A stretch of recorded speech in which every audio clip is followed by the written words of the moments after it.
están viendo, a todas las personas que se están conectando en vivo. Hoy vamos a hablar de un tema bastante interesante, bastante importante de nuestra realidad, que va a ser del filósofo Friedrich Nietzsche. ¿Qué tan importante es estudiar a Nietzsche? ¿Qué tan importante es saber sobre su vida, sobre su obra? Y para esto justamente tenemos a dos expositores.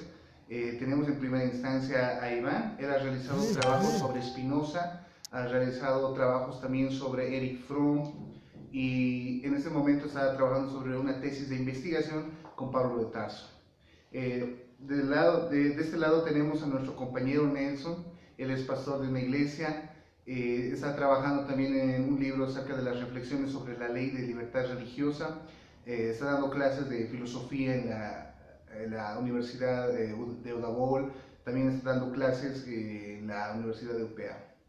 Sin mucho más que decir, ya empezamos con este conversatorio sobre Friedrich Nietzsche. Vamos a cederle la palabra a nuestro compañero Iván. Muy buenas noches a todos los que nos están siguiendo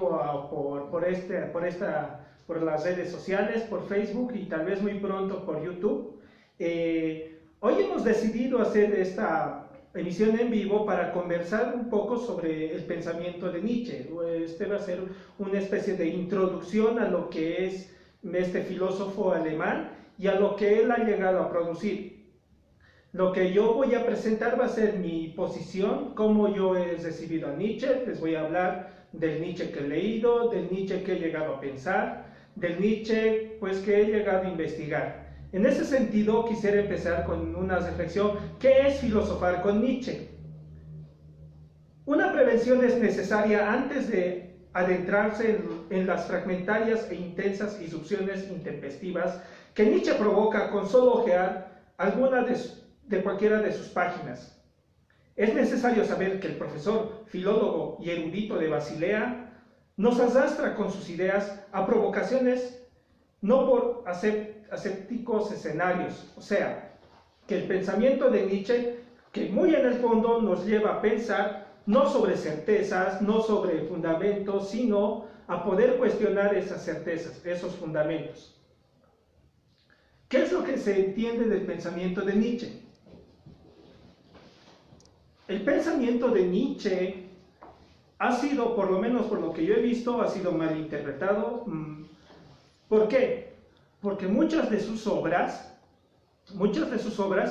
no tienen ese sentido sistemático. La obra de Nietzsche, por lo menos, está escrita en forma de aforismo. Y un aforismo tiene su función de ser interpretado de muchas maneras. Pocas son las obras que Nietzsche tiene, pocas son las obras de Nietzsche que tienen un contenido sistemático. Por ejemplo, ahí tenemos la obra de El origen de la tragedia, La genealogía de la moral, Así habló Zaratustra. Esas obras, por ejemplo, tienen un carácter ya más sistemático, tienen un fin. Por ejemplo, hoy en día se está también llegando a profundizar a Nietzsche. Aquí tengo un tomo, el primer tomo de la obra de Nietzsche, y trata de los escritos de juventud, cuando él empieza primero como filólogo y luego influenciado por la filosofía de Schopenhauer y Wagner. Entonces, ¿qué tenemos aquí al abordar el pensamiento de Nietzsche? Primero que abordamos el pensamiento de Nietzsche con un prejuicio. ¿Cuál es el prejuicio? Uno de los prejuicios es que él ha sido el mentor, por ejemplo, del nazismo.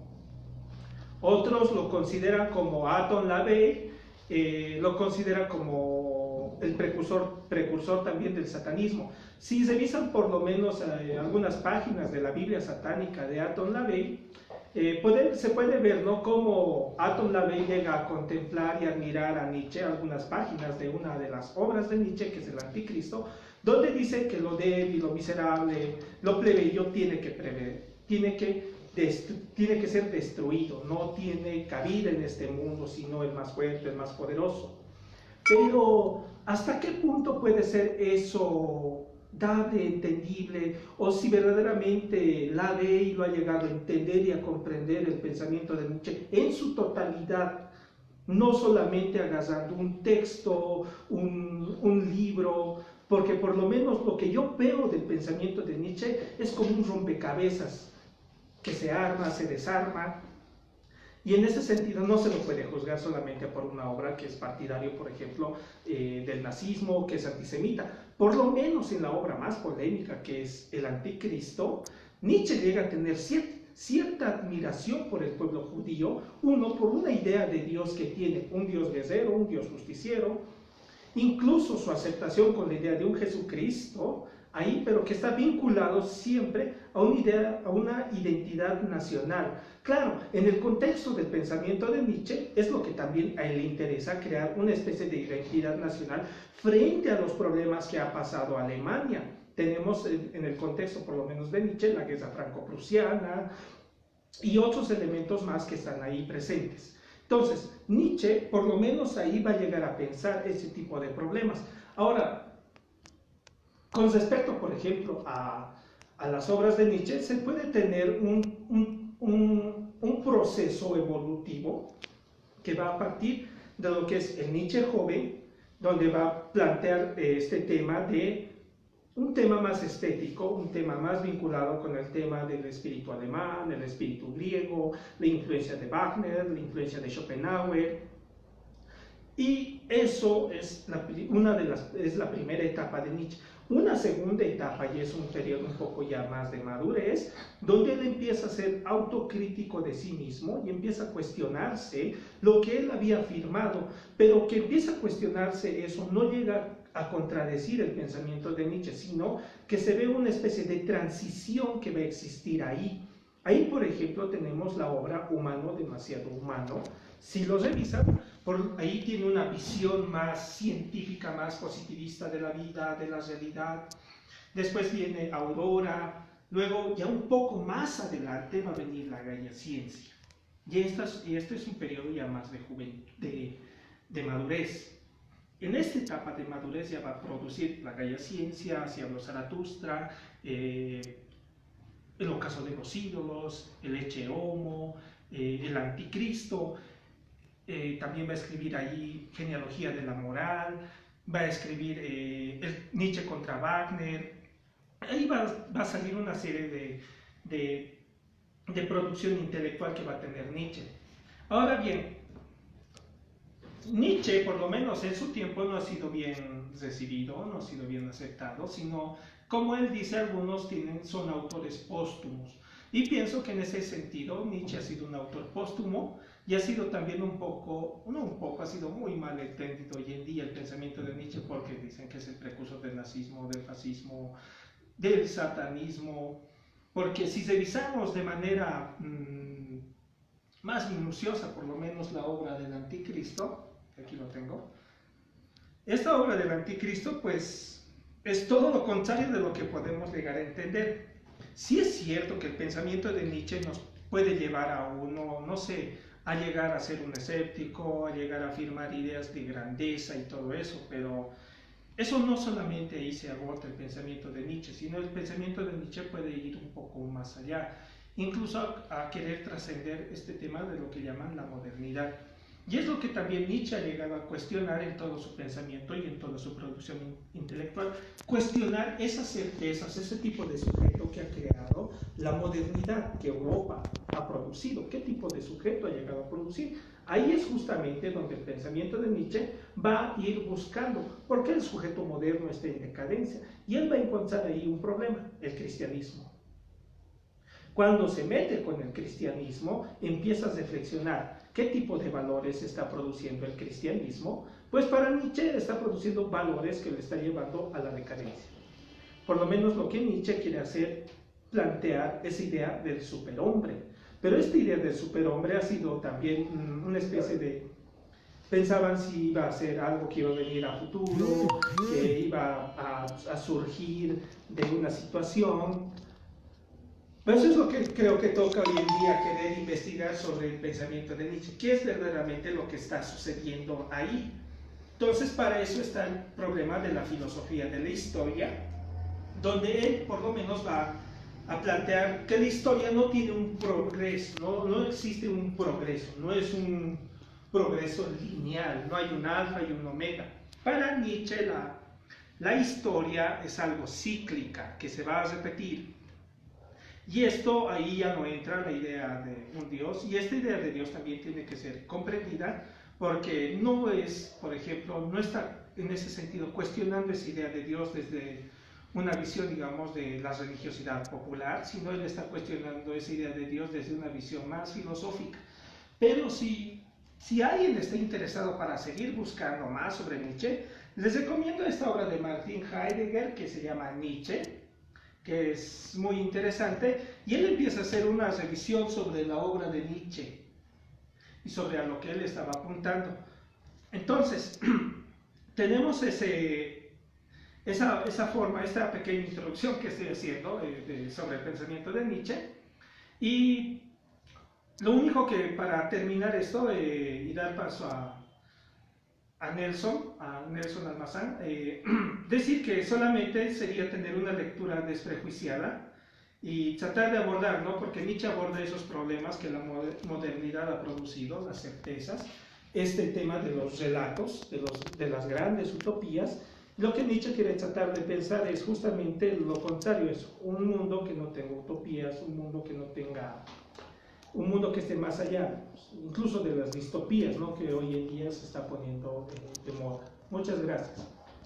Bueno, muy buenas noches. Nietzsche para mí es para mí es un pseudo filósofo. No hace filosofía Nietzsche. Nietzsche es más, yo lo veo como más un hombre que hace literatura. Un literato se puede entenderlo también que empieza a manejar diferentes emociones, ya que el señor, por ejemplo, Gustave Le Bon, me hace recordar a Gustave Le Bon la psicología de las masas, donde él habla que a la gente hay que darle sus emociones, y eso es lo que ha hecho Nietzsche, más que todo. ¿Por qué lo digo pseudo filósofo? Porque es un seguidor a una doctrina ocultista, y lo digo hasta el cansancio. Han tenido ellos que ver mucho con lo que es este programa, si quiere llamárselo así, de Elena Petronila Blavatsky, que es la fundadora también de la teosofía. ¿Y por qué hago este análisis? Porque han tenido mucha relación en la teosofía y juntamente con el pensamiento nietzscheano. Para empezar, Nietzsche era de padre, su papá era luterano, era protestante. Él hablaba del superhombre, pero constantemente vivía enfermo, hasta tal punto de decir, imagínense, este señor decía, hablaba de la imaginación, del ideario, que Dios era una idea, y al final muere entre sábanas diciendo que es Dios, y traicionando a su mismo pensamiento, porque él planteaba: Dios ha muerto porque el hombre mismo ha creado a Dios, el pensamiento mismo parte de ahí, dice, ¿no? Dios ha muerto entonces porque el hombre ha creado ese pensamiento, esa idea. Entonces se entiende también porque en el campo del ocultismo hay diferentes tendencias, entre ellos el objetivismo, donde Satanás, por ejemplo, dice, eso también tiene que ver con Anton LaVey, donde él decía que Satanás es una energía, ¿no? Y no es tanto un ser. Es que son diferentes formas de pensamiento que tiene el ocultismo para atraer gente y para manejar bajo ese punto de vista, ¿no? Entonces Nietzsche siempre ha ido alabando al superhombre, pero no ha ido en contra de no ha podido superar sus enfermedades, y ha muerto loco, ha muerto demente. En ese sentido, eso hay que entenderlo, hay que analizarlo. Ahora, también hay que partir de que, por ejemplo, este señor dice que lo bueno, por ejemplo, ¿qué habla de lo bueno? Él dice que lo bueno es todo lo que da lo que da poder al hombre, ¿no? Y la felicidad va a ser lo que da más poder. Entonces él dice que el poder lo es todo. Bueno, bajo este concepto estaría muy de acuerdo pues con las diferentes tendencias y élites que hoy en día están manejando el mundo. No quiero ser tal vez muchos me dicen que manejo mucha conspiración, no es así.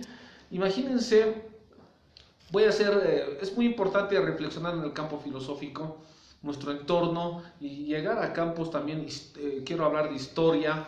Me quiero basar en dos historiadores, Hugo Robles Barragán y Edgar Oblitas Mercado.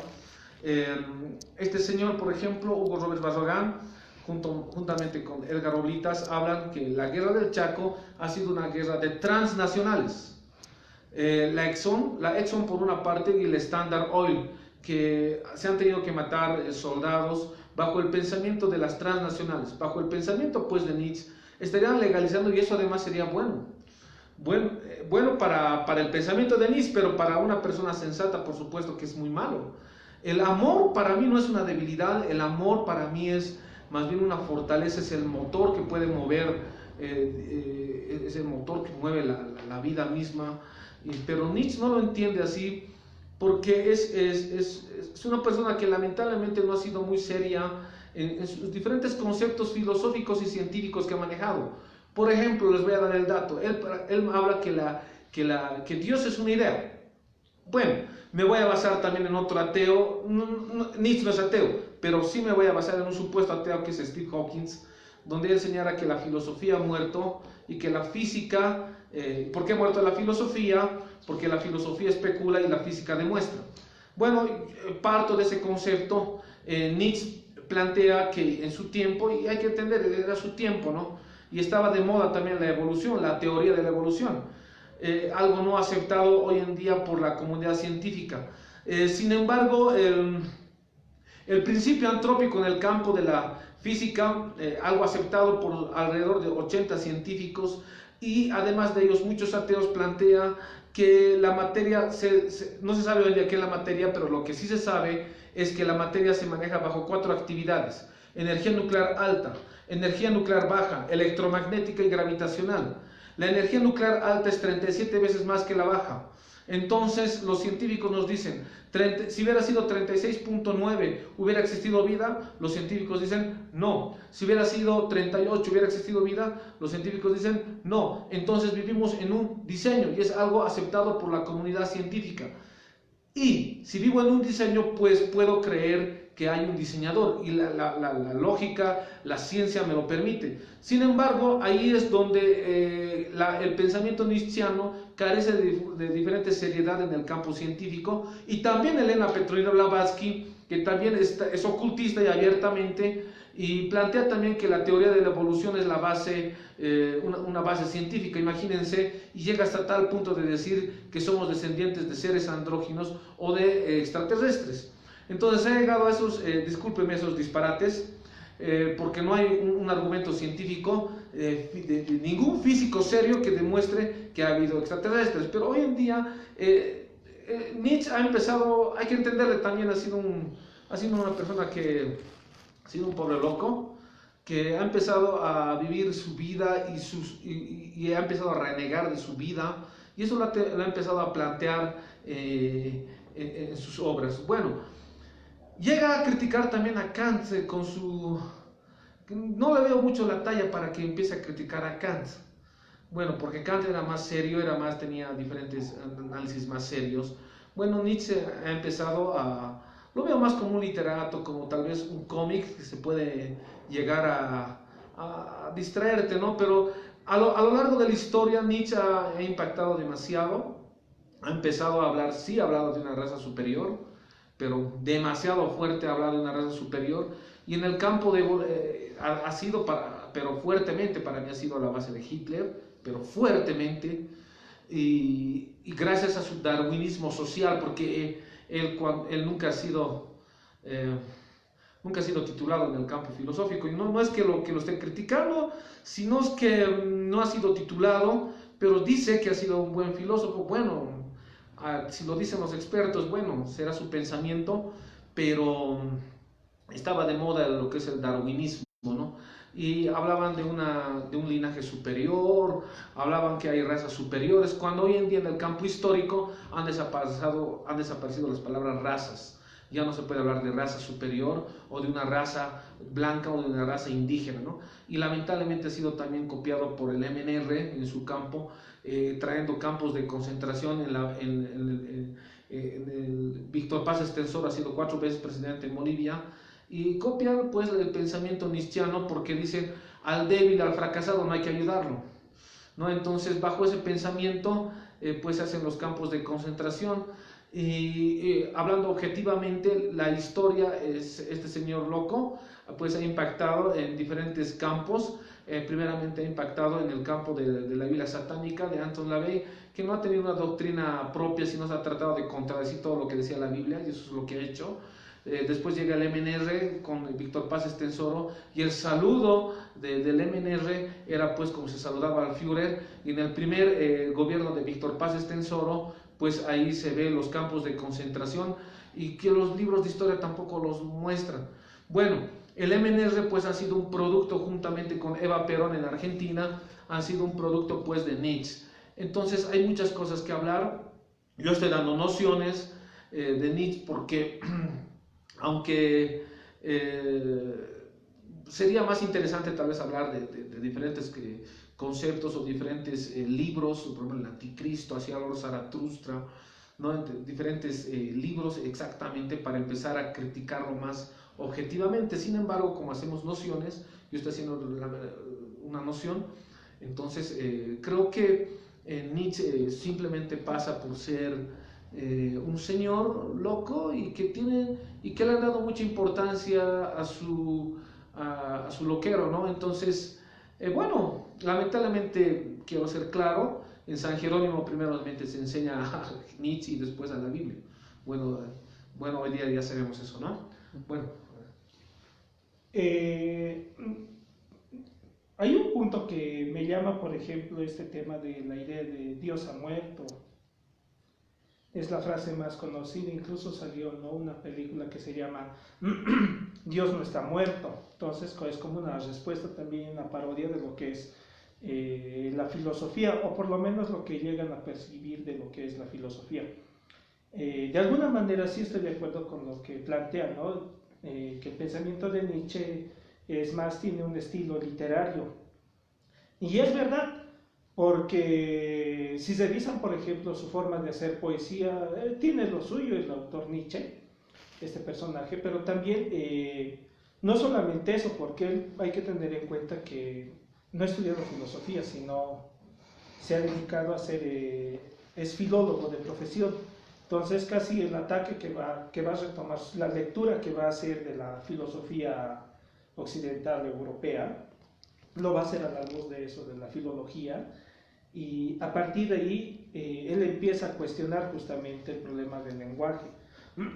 Por eso también en la obra que se llama El crepúsculo de los ídolos, él empieza justamente ahí a cuestionar, ¿no?, ese tema de que la idea de Dios es algo tan viejo y que al final pues va a ser imposible quitarlo de la gramática. Pero el problema justamente ahí, ya haciendo una crítica a Nietzsche, es justamente vivir un mundo sin utopías y sin esperanzas. Pero ahí justamente en el Anticristo, en la obra del Anticristo, como lo planteaba Nelson, se exalta el poder. ¿Qué es lo bueno? Dice. Lo bueno es lo fuerte, lo poderoso, lo noble, lo aristocrático. ¿Qué es lo malo? Lo plebeyo, lo débil, lo miserable. Y eso me ha hecho pensar en su forma de plantear ahí un problema interesante. Está cuestionando justamente en el Anticristo, o sea, está cuestionando ese tema de lo que es parte constitutiva del ser humano, el tema de la esperanza. Ahí radica mi crítica ahí a Nietzsche. O sea, ¿en qué sentido? O sea, la idea de esperanza es inherente a la naturaleza humana, es propio del ser humano, su idea de esperanza. Y muy en el fondo también Nietzsche ve eso, que quiere quitar esa idea de esperanza. Parece que al final Nietzsche, como plantea una especie de pensamiento así, libre de las esperanzas, libre de las utopías, parece que el pensamiento de Nietzsche, la utopía mayor, fuese que el mundo viviese sin esperanza. Ahí, por ejemplo, se empieza a lanzar en el Anticristo, cuestiona mucho el tema de San Pablo. ¿Por qué? Porque él ha inventado el cristianismo, porque él es el que invierte los valores, es el que hace la transmutación de los valores.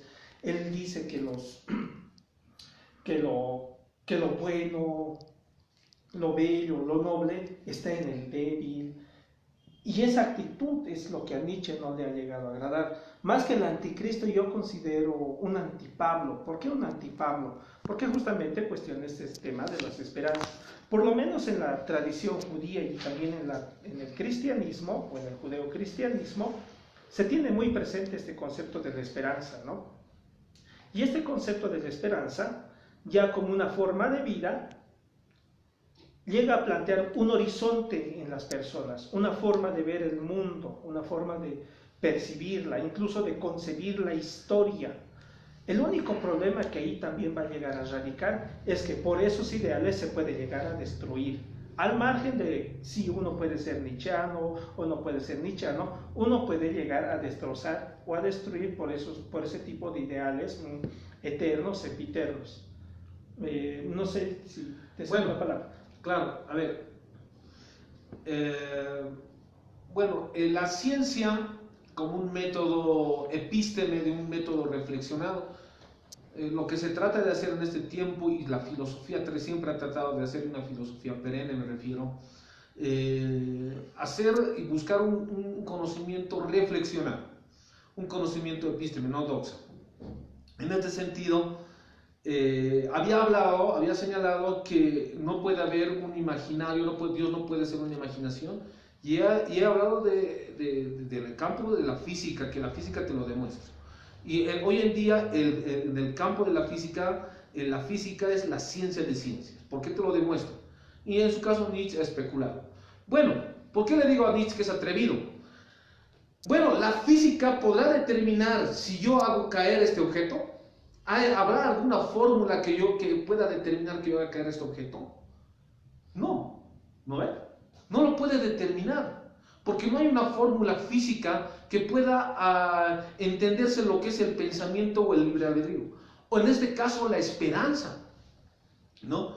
Cuando Nietzsche habla de la esperanza, imagínense, hoy en día en el campo de la física, la ciencia es también limitada porque no puede entenderse, no hay una fórmula física para hablar del amor, no hay una fórmula física para hablar de la esperanza, no hay una fórmula física para hablar de lo que es diferentes sentimientos que puede llevar uno, en este caso la esperanza.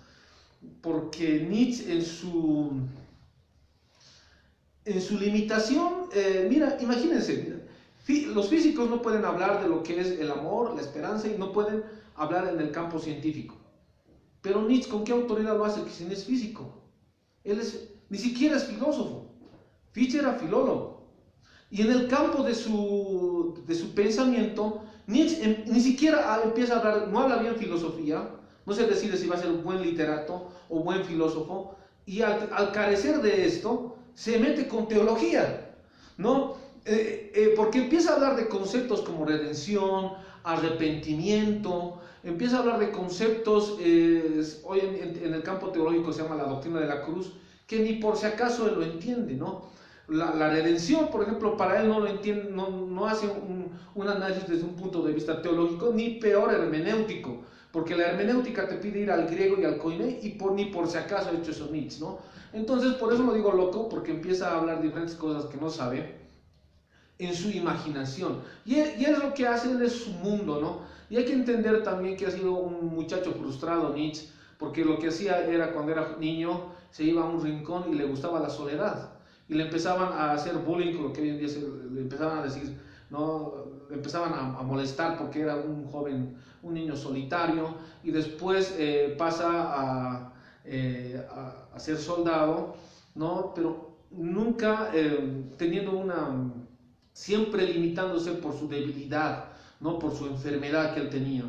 Entonces, en ese sentido, por ejemplo, en el campo filosófico, supuesto filosofía, perdón, él empieza a cuestionar por qué su padre era pastor y por qué su padre había sufrido, ¿no? Entonces, él, al carecer de argumentos teológicos, se empieza a acudir y empieza a decir que el bien y el mal se deben complementar y que Dios es malo, y empieza él a frustrarse, ¿no? Digamos, eso es lo que a los Reinaga, perdón que toque este punto, pero Reinaga ha hecho lo mismo. Fausto Reinaga era también un frustrado, y ha empezado a hablar que la raza ya superior ya no era la aria, sino la indígena. Entonces, hay que entender también eso, que Nietzsche ha tenido mucha influencia de Schopenhauer, ¿no? Porque él encuentra un libro y está en la biblioteca y se cae ese libro, supuestamente se cae, y eso es lo que le impacta, hasta llega a punto a decir, esto hay que leerlo en 3 líneas, hasta que le da salvación a Nietzsche. No, eso es muy triste. Eso es muy triste que llega a... Y Schopenhauer sabemos que manejaba mucho la tragedia, ¿no? Y le influye mucho a Nietzsche. Sin embargo, o sea, para ya puntualizar y para dar paso a mi compañero, Nietzsche no tiene un argumento científico a decir que Dios es una imaginación o los ángeles son una imaginación. No tiene un argumento científico. Hoy, en su tiempo es comprensible y también se pone mucho de moda. No tiene argumentos teológicos, pero sí empieza a criticar conceptos en el campo teológico. Y es más, habla de Pablo. Imagínense, hablan de Pablo. Yo les invito a leer a Romanos en griego, en el coinés, pero muy complicado. No es, pero demasiado complicado. O leer Apocalipsis en griego, igual en el griego del koiné, es demasiado complicado. Pero hay personas atrevidas en este tiempo y hay que entender que Nietzsche era un loco también, ¿no?